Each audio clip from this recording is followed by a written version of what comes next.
Olivier Godest, bonjour et bienvenue sur, BlockX. Olivier, tu es aujourd'hui, fondateur et CEO de Virtuality Web3 Summit. Donc c'est un salon business organisé à Paris, orienté problématique, Web3 dont on va parler aujourd'hui. Est-ce que tu pourrais dans un premier temps te présenter ton parcours et ton arrivée dans la blockchain, s'il te plaît? Bonjour Pierre, merci de m'accueillir sur BlockX.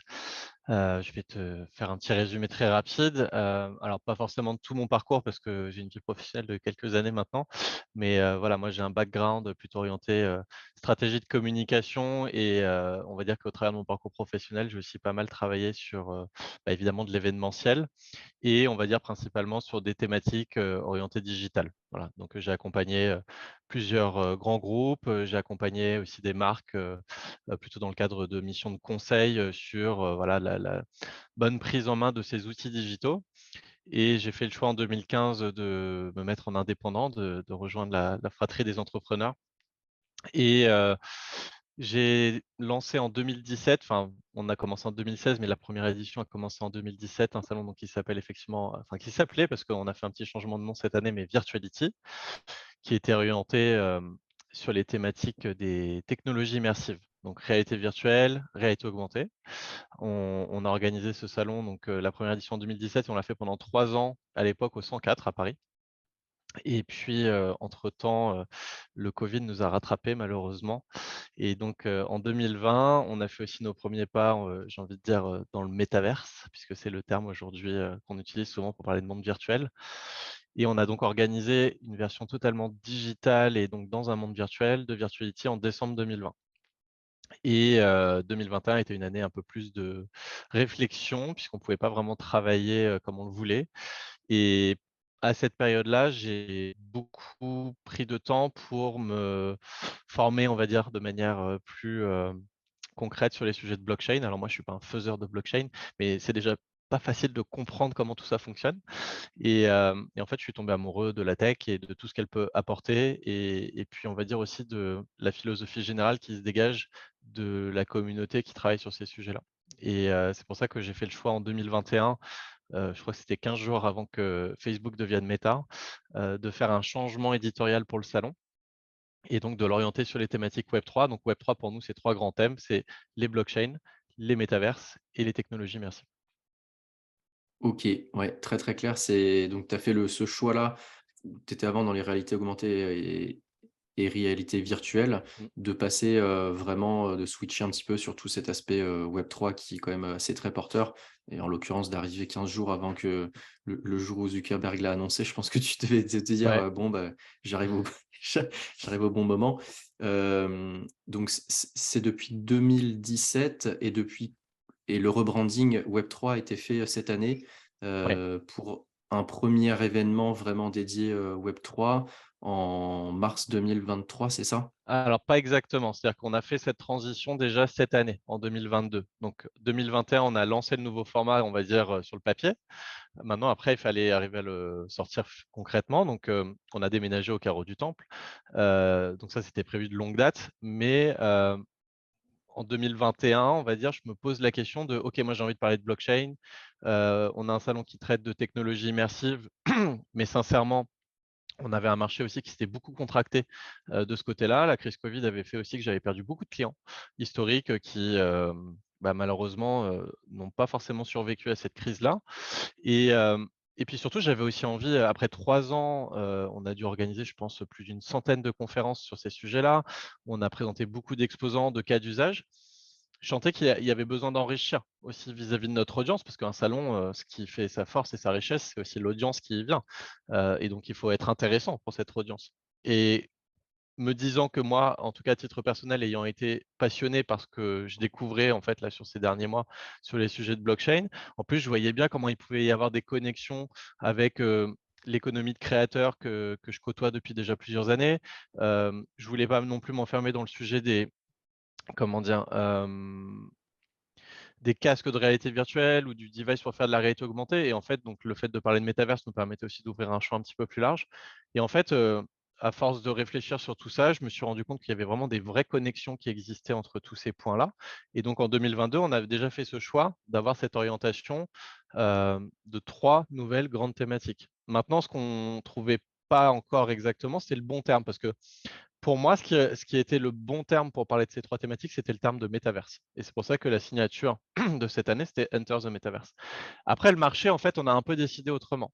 Pourquoi? Parce que le marché aujourd'hui, quand tu lui parles de métaverse, bah, finalement, hem, il est, on va dire, très orienté monde virtuel. Voilà, on te dit métaverse, tu penses, à The Sandbox, à Decentraland, même à Second Life si on parle des ancêtres, mais tu penses pas forcément derrière aux aspects de réalité virtuelle augmentée, de techno immersive. Tu penses pas forcément à la partie blockchain, à la partie tokenisation, à la partie, décentralisation et cetera et donc ça me crée une frustration parce que, bah, en fait, bah, nous, on avait fait ce choix de terme métaverse, mais le marché se l'est approprié autrement. Donc on a décidé, déjà fort du succès de l'événement de cette année qui confirmait, que le choix qu'on faisait était le bon, de trouver le bon terme pour être plus clair vis-à-vis de nos différentes audiences, donc que ce soit nos clients, mais aussi les visiteurs du salon, sur les sujets qui sont évoqués pendant le salon. Et donc c'est pour ça et puis il fallait aussi un petit peu faire table rase du passé, un salon qui avait 4 ans et qui pendant 4 ans avait parlé uniquement de réalité virtuelle et augmentée, avec un logo aussi qui représentait un petit peu ça. Moi je suis un homme de la communication, je suis un stratégiste de communication à l'origine. Je me suis dit: «Bon là, je crois que le moment est venu aussi de faire une bascule d'un point de vue de la com de l'événement et de son comment dire? De ce que dégage en fait, la charte graphique, de ce que dégage le logo, le nom et cetera. Donc c'est pour ça qu'on a fait la bascule cette année, Virtuality Web3 Summit, voilà, pour être plus clair sur ce qu'on amène, en termes de sujet et puis, bah, c'était l'occasion aussi de refaire un petit rebranding, graphique et cetera et puis de lancer une nouvelle dynamique. Voilà, mais qui s'était appuyée vraiment sur le travail qu'on a fait déjà cette année. Yes, donc blockchain, métaverse, technologie immersive. Est-ce que tu peux présenter, Virtuality Web3 Summit en chiffres, s'il te plaît? Ouais. Pour 2000 bon. Alors en résumé, on ne peut pas donner tous les chiffres encore de 2023 puisqu'on est encore en train de travailler dessus. Aujourd'hui, on a déjà une trentaine d'exposants, mais on en attend plutôt entre 80 et 100. En général, c'est plutôt ça notre moyenne, d'exposants. Au niveau des visiteurs, on attend à peu près entre, on va dire 3 et 5 000 visiteurs répartis sur les 2 jours. Donc ce qui est quand même un volume assez important. Ce sont des professionnels, donc il y a à la fois des corporates, beaucoup de C-level exécutives, hein, comme on dit en anglais, donc des décideurs, mais aussi des équipes opérationnelles, qui viennent s'acculturer sur le sujet, qui cherchent des entreprises pour travailler sur des projets concrets, qui viennent voir ce que font d'autres entreprises justement pour s'inspirer. Et puis aussi, bah, tout l'écosystème Web3, tout simplement, hein, les faiseurs de cette économie. Donc voilà, donc 3-5 000 personnes sur 2 jours, c'est pas un chiffre trop ambitieux du tout. En quelques chiffres, qu'est-ce que je pourrais te dire d'autre? C'est aussi 55 conférences qu'on organise. Donc on a 2 salles, une qui fait une centaine de places et un grand auditorium qui fait 260 places. Donc c'est des conférences qui est en plutôt format keynote en général, majoritairement, qui font entre 20 et 25 minutes. Et donc sur les 2 jours, on en a un total de, ouais, à peu près 55. Donc c'est beaucoup de contenu et accessible gratuitement et je ne sais plus si on l'avait mentionné, auparavant, mais voilà, je le redis parce que c'est vrai que c'est une vraie chance de pouvoir accéder à ces contenus, facilement et en plus, on fait vraiment un travail éditorial pour, couvrir tout un tas de sujets variés qui fait que ça peut correspondre à un très large public. C'est vachement Voilà en important de le en en rappeler quand même, chiffres. hein. Oui. Enfin, le fait de la gratuité, parce que, en fait, généralement, les gens, ils ont aussi beaucoup en tête, que c'est ce genre d'événement, surtout quand ils sont assez conséquents, enfin 3 000 à 5 000 personnes, ça commence à être quand même pas mal. Mmh. Souvent, les billets d'entrée, on peut le voir, sont quand même, conséquents pour du particulier. Alors pour du business, je pense que c'est peut-être plus accessible, mais pour le particulier, ça l'est pas et aujourd'hui, l'entrée est gratuite, quoi, ce qui est quand même assez énorme. Bah, Heu, même pour les professionnels, ça peut être un vrai frein. Moi, je l'ai fait pendant longtemps, une billetterie payante, donc on en a aussi, l'expérience et comment dire? Le problème de la billetterie payante, c'est que souvent tu vas faire venir des gens qui sont déjà convaincus. Moi, mon objectif, c'est d'élargir le marché, pour mes exposants, parce que c'est eux, hein, le marché. Et donc du coup, il faut aussi, ouvrir la porte à ceux qui ont besoin aussi d'être convaincus peut-être. Et je suis pas sûr que ceux qui ont besoin d'être convaincus sont prêts forcément à aller payer un billet d'entrée, surtout, quand ça coûte, plusieurs centaines, voire plusieurs milliers d'euros. OK, bah, justement, c'était la question que j'avais en tête. Le public que tu vises, est-ce que c'est vraiment orienté, business? Est-ce que c'est des gens qui travaillent déjà dans l'écosystème? Est-ce que c'est des gens qui sont curieux? Est-ce que c'est tous? Comment tu targetes la chose? C'est des professionnels, donc dans la catégorie des professionnels, ça va être assez large. En fait, déjà, nous, on n'est pas un salon métier. C'est-à-dire que, c'est vrai que ça m'arrive d'avoir, des contacts avec des entreprises qui visent, je sais pas, spécifiquement le domaine de la santé ou, de l'immobilier.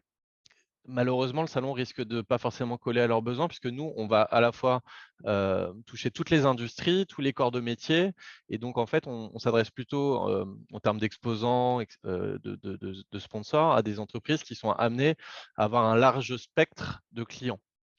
Puisque vraiment j'ai autant, je ne vais pas faire la liste de tous les visiteurs qui viennent sur le salon, mais c'est des médias, c'est des industriels, que ce soit de l'industrie, assez lourde, ça peut être de l'industrie, automobile, ça peut être, du retail, ça peut être, des institutions publiques, beaucoup le domaine de la culture, du patrimoine, du tourisme. Enfin voilà, c'est très varié.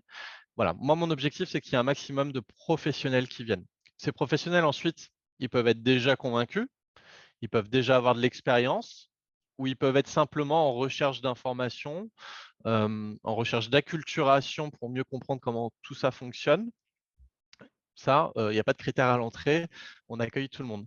Et puis le dernier public aussi qu'on accueille avec plaisir, c'est les étudiants, puisque j'ai beaucoup de nos exposants, qui sont en recherche, de comment dire? De recrutement et c'est un marché qui est aussi en tension de ce côté-là. Donc alors quand je dis étudiants, c'est plutôt les étudiants en études supérieures, hein, qui rentrent sur le marché de l'emploi. Voilà, donc on s'adresse à tous ces publics-là. Le seul public auquel je ne m'adresse pas, dans le cadre de cet événement, c'est les particuliers. Voilà, il y a d'autres événements, je pense, qui leur sont adressés. Nous, on s'adresse vraiment à un public pour des relations B2B. Voilà. Ouais, c'est bien aussi de le souligner pour donner le périmètre de clientèle, OK. Aujourd'hui, par rapport alors, bon, la blockchain côté blockchain, je vois. Côté métaverse et réalité, enfin, immersive, donc virtuelle Ouais. et augmentée, quels sont les gros enjeux, toi, pour ramener, à la fois pour ramener des entreprises, bon, qui commencent à se développer de plus en plus, mais sur un marché qui, il faut quand même le dire, hein, les métaverses, on en est encore qu'aux prémices. Tout ce qui est réalité augmentée, je pense que ça arrive bien, mais réalité virtuelle, pour moi, ça me paraît encore, assez loin avec, des casques qui sont quand même à un prix, assez important. Donc, en termes d'adoption, quels sont les enjeux pour toi pour ramener du monde, comme, là-dessus? Il y a plusieurs questions dans ta question.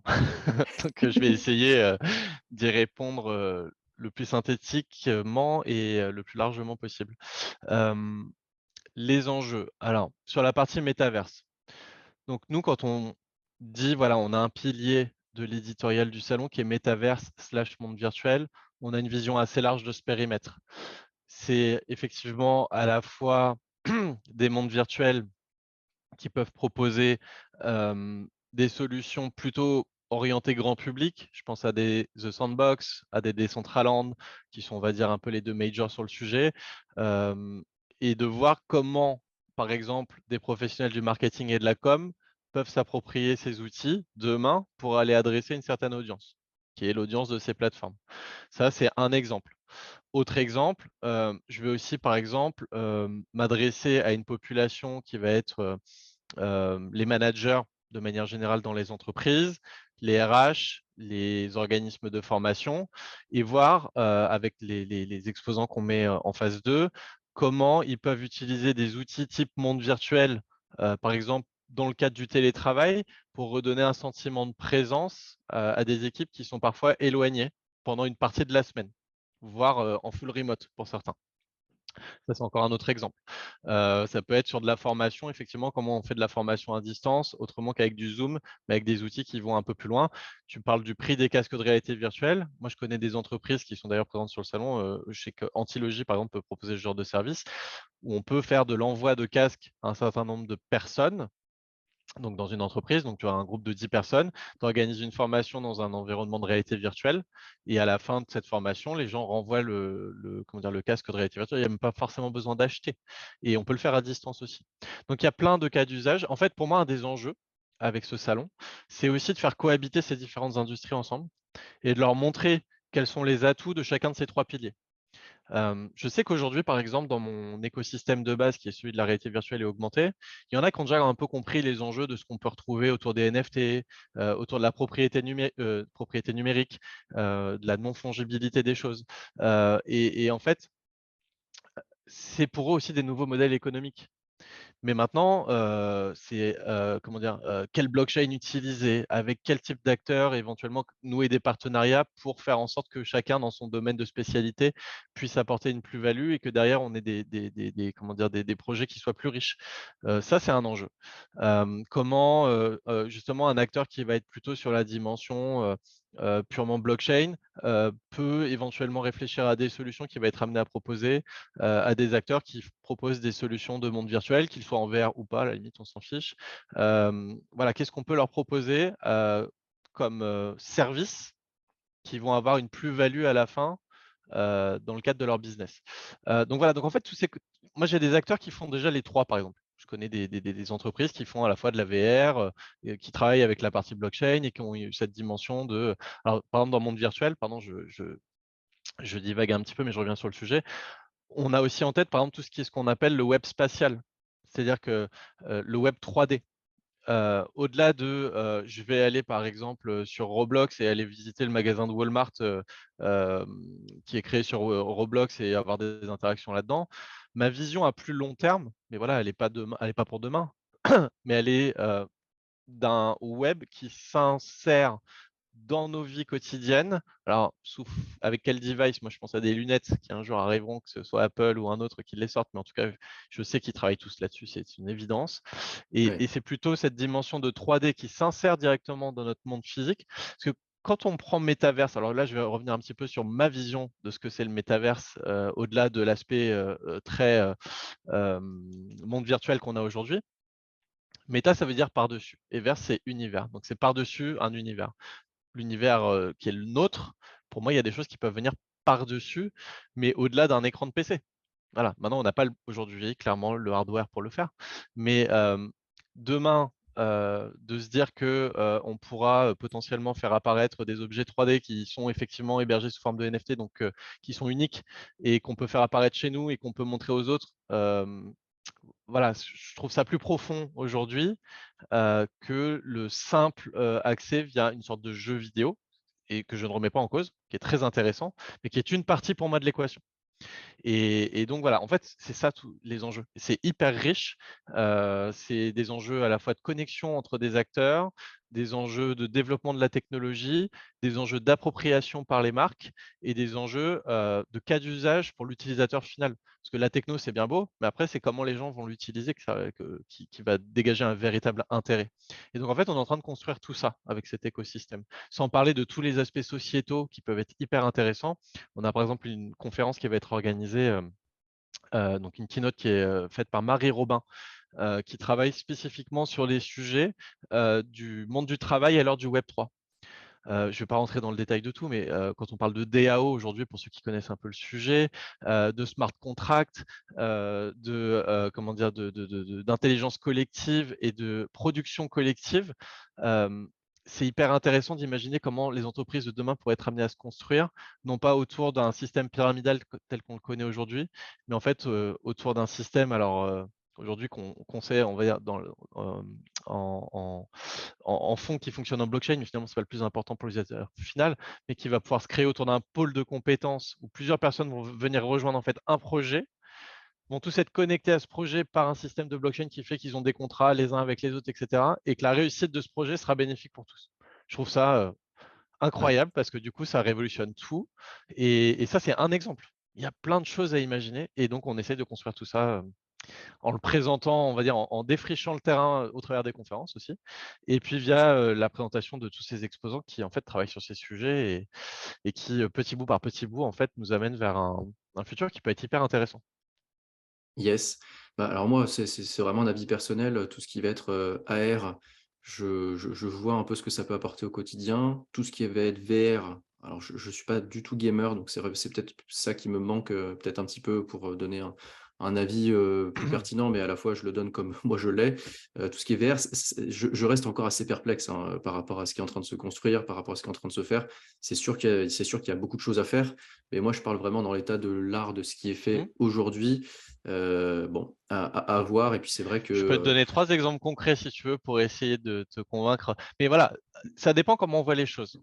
Si tu te dis, moi, je vois pas la VR demain, façon Ready Player One où on vit tous avec un casque et finalement on se coupe complètement du monde réel. Je suis 1000 d'accord avec toi. Cette vision, je l'ai absolument pas.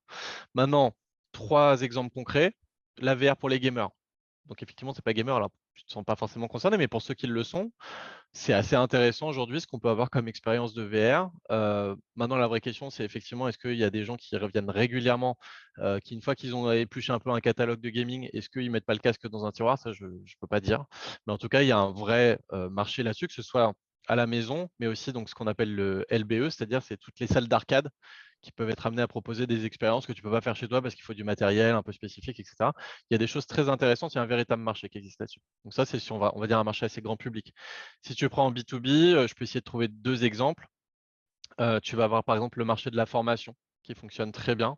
Hem, Exemple, tu travailles pour Sodexo, je sais pas, je pense à eux, tu vois? Tu veux faire une formation, parce que j'ai un de mes clients qui avait fait ça, il y a quelques années, une formation sur, les gestes à avoir en cas, par exemple, d'incendie dans une cuisine.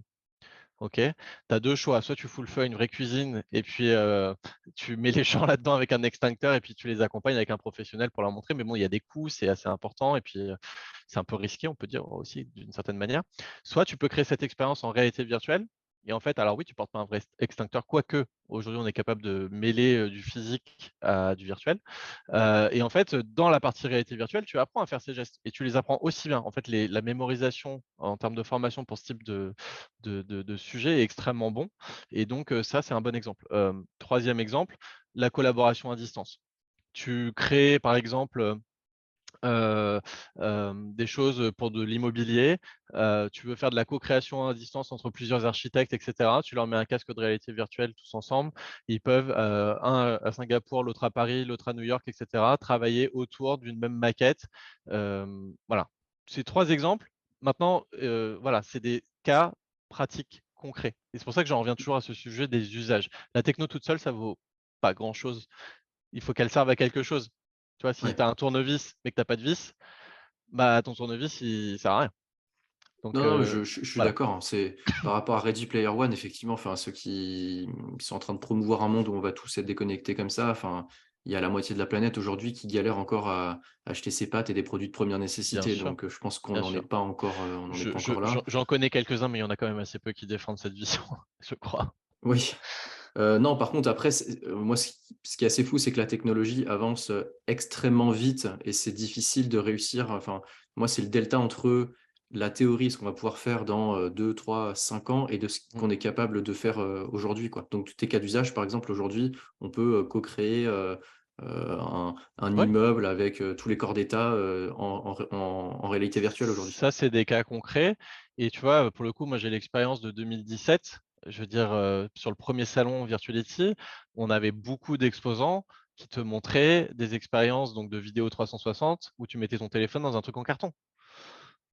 Je Mmh. veux dire aujourd'hui, Ouais, ouais. tu as des Oculus Quest, ou des Pico ou, des casques HTC qui coûtent moins cher que le meilleur smartphone du marché et qui te permettent d'avoir un niveau d'expérience qui est bien plus optimal. Ouais, Donc, non, le marché a déjà beaucoup évolué en fait. ouais. Et surtout, Non, en non, fait, moi, dans cette période, tu sais, c'est sur cette courbe-là, je sais plus, je crois que c'est, hem, la courbe d'adoption de la techno, là, j'ai oublié qui c'est qui l'avait, faite celle-là, bon bref. Mais en fait, tu as toujours une phase d'excitation et de high expectation, je l'ai en anglais, en fait, le truc. Et puis à un moment, le soufflet retombe et après, en fait, une fois que ce soufflet retombe, tu arrives à la phase de raison. C'est-à-dire que, OK, on voit vraiment à quoi ça peut servir concrètement, puis après ça se développe, sur des choses qui sont plus concrètes. Tu as passé un peu la phase d'excitation. Nous, on l'a connu beaucoup ça, sur la partie, VR. La phase de descente, elle a été dure pour beaucoup et d'ailleurs, bah, ça a épuré le marché. Je pense que sur un certain nombre de sujets qu'on traite aujourd'hui, on est encore parfois dans la phase d'excitation et puis bon après, sur la partie blockchain, c'est un peu plus particulier parce que je crois que les phases de dépression sont assez violentes et il y en a déjà eu quelques-unes. Donc, il y a un côté, on est un peu rodé sur le sujet. Mais mine de rien, là-dessus aussi, il y a des moments, il y a des phases d'excitation très fortes et puis après on redescend un peu et puis on nettoie un peu tout ce qui est, on va dire, inutile, parce qu'il y a des choses inutiles et puis, on se concentre sur des cas qui fonctionnent bien et puis après au fur et à mesure, voilà, petit à petit, on développe, l'ensemble des techs avec des cas concrets, quoi. C'est long l'adoption, moi je travaillais beaucoup sur les stratégies de, comment dire, de transformation digitale. L'adoption, par les équipes de nouveaux outils, il y a toujours des réfractaires, il y a toujours des personnes: «Oh ça sert à rien, de toute façon ça on fait déjà très bien avec ça» et donc c'est très long et difficile aussi à mettre en place. Donc il faut laisser le temps, technologique pour que les choses progressent et puis aussi le temps d'adoption simplement, humain, pour que ça se propage, à plus large échelle. Ouais. Ma dernière question, ce serait pour ceux qui sont dans l'AR et le VR du Web 2, est-ce qu'aujourd'hui, ils sont tous ou en majorité en train de travailler sur des problématiques Web 3 pour offrir une meilleure expérience in fine aux utilisateurs? Ou est-ce qu'ils en sont encore loin? Pas forcément, mais en fait ça dépend de ce qu'ils font. Tu n'as pas forcément besoin d'avoir cette logique de Web3 en fonction, du type de service que tu proposes.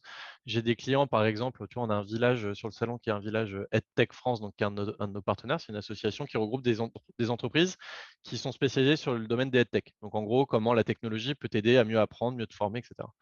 Je reprends l'exemple de la formation Sodexo et cetera. Je veux dire, j'ai des entreprises là-dedans qui sont spécialisées sur des modules de formation. Voilà, pour des cas, où c'est compliqué de les mettre en place, je sais pas, tu dois conduire un métro, facile à faire en VR, quand tu dois mobiliser une rame, un conducteur et un formateur et cetera, c'est pas le même tarif. Donc eux, est-ce qu'ils ont besoin demain d'inclure des NFT dans leur truc, ou d'inclure Non, de la non, c'est clair, blockchain? ouais. Je suis pas sûr. Maintenant, demain, pareil, des gens qui font du gaming, mais ça, du coup, on est sur un spectre même plus large que la VR. Est-ce que c'est intéressant de se dire que, potentiellement, la logique play to earn, elle devient aussi de plus en plus forte sur des expériences VR? Oui, carrément. Tu vois, le truc de: «Je gagne des choses parce que je joue», ce modèle, il est hyper intéressant. Il est encore très peu développé, mais, sur du jeu mobile, par exemple, c'est pareil, tu as pas, très peu. Tu Ouais. as le modèle, des Candy Crush, des trucs de, je sais pas, Tennis Clash et compagnie. Tu achètes toujours tes cartes, tu achètes tes trucs, tes machins, mais tu possèdes rien. Mmh Et donc en mh. fait, c'est avant même de parler de la VR et de ce qu'eux ou de l'AR, de ce qu'eux peuvent s'approprier. Alors l'AR et les NFT, il y a un vrai sujet à mon avis à creuser et il est encore, pas mature, mais il y a un vrai sujet. Mais je veux dire de manière générale, c'est tout un marché plus large encore qui n'a pas encore, forcément bien pris, la dimension de ce marché-là. C'est aussi revoir des business models de manière complète et tout redévelopper parfois. Donc Exactement. voilà, donc Yes. non, non, il y a beaucoup de choses à faire, hein. Super, bah, on va arriver sur la fin de l'interview, Olivier. Est-ce que tu pourrais, pour le petit mot de la fin, Mmh. redonner les dates et le lieu, de l'event? On mettra les liens en description. Absolument et puis si tu me le permets, je voudrais juste présenter aussi une initiative qu'on fait qui s'appelle la Web3 Week. J'y reviendrai juste après donc, en tout cas, je vous invite, si vous suivez, cette interview à nous rejoindre, au Virtuality Web3 Summit qui aura lieu les 16, donc c'est un jeudi et vendredi 17 mars prochain, donc en 2023. C'est au Carreau du Temple, donc en plein cœur de Paris, hyper accessible. Pour vous inscrire, je le rappelle, c'est gratuit. Il suffit d'aller sur virtuality.fr, de faire sa demande d'accréditation et promis dans les 48 heures, si vous êtes bien un professionnel et que vous courez enfin, globalement, on a rarement des mauvaises surprises, mais voilà, il y a peu de raisons qu'on n'accepte pas votre accréditation. Hem, donc rejoignez-nous et dernier point, si vous êtes aussi partie prenante de cet écosystème Web3, on n'en a pas parlé, mais très rapidement, on souhaite organiser donc, dès le prochain événement, donc en 2023, ce qu'on appelle la Web3 Week. L'idée, c'est de créer une dynamique qui se déroule sur toute la semaine de Virtuality. Donc moi, je le dis, jeudi, vendredi pour notre salon. Dès le lundi, le 13 mars, nous, ce qu'on souhaite, c'est avoir une série d'événements qui sont organisés autour donc des thématiques Web3 parce qu'il y en a beaucoup et malgré nos 55 conférences, on ne peut pas tout traiter et donc là, c'est l'occasion de le faire pendant une semaine. L'idée, c'est que toute entité qui travaille, de près ou de loin sur ces sujets Web3 puisse créer un événement, qu'il soit physique ou virtuel et qu'il puisse héberger donc, un moment, heu, dédié aux thématiques Web3 et donc nous, en fait, on se propose d'être agrégateur de cette série d'événements et de les relayer sur nos canaux de communication et donc de créer vraiment une dynamique très forte, pendant une semaine et c'est gratuit, ça aussi. Vraiment l'idée, c'est de participer, à la dynamique globale de l'événement. Donc si vous avez des idées d'événements, pareil, virtuality.fr, on a un onglet Web3 Week, il y a un petit formulaire à remplir, on vous recontacte ensuite, pour discuter un petit peu des formalités de ce que vous souhaitez mettre en place et comme ça, on pourra communiquer sur votre événement début, janvier à partir de début janvier. Voilà. OK, super, c'est très clair. Merci pour ton temps et ton partage, Olivier. Merci à toi Pierre, merci beaucoup pour cette, interview et puis, bah, j'espère qu'on aura l'occasion de se croiser en vrai, sur le salon.